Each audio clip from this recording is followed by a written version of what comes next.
Welcome to Amphibian Homes. If you're like me, we've been spending a lot of time at home lately, so it's going to be quite nice to learn about another animal's home. Well, today we're going to learn about amphibian homes. Do you remember where a baby amphibian lives? That's right. You're going to find them in quiet ponds and streams.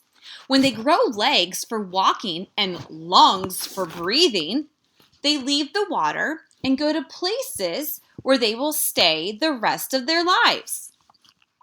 Frogs live in and out of water their whole lives. They live close to ponds so they can jump in when they want to catch food. Sometimes frogs take naps in the sun while they sit on lily pads that float in the water. That may be like some of our moms, like myself, when we're in the pool, we sit on those big floaties and we fall asleep floating on top of the water. Yeah, we're kind of like frogs. Toads travel farther away from the wet pond. They can live in drier places than frogs. They don't need to be near water all the time. Salamanders and newts live on the forest floor in nice, moist places, sometimes under leaves. If you take a summertime walk in the woods and pick up a handful of leaves, you may find a salamander.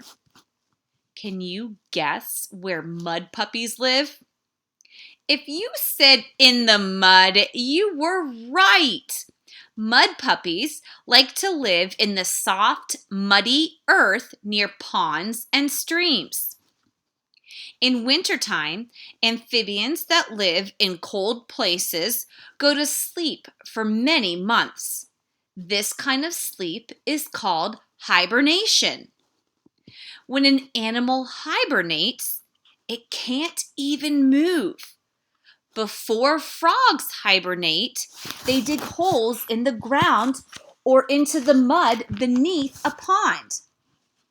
Toads sleep under the ground too. Some newts and salamanders go to sleep under piles of warm, cozy leaves. Sounds like a great place to take a nap.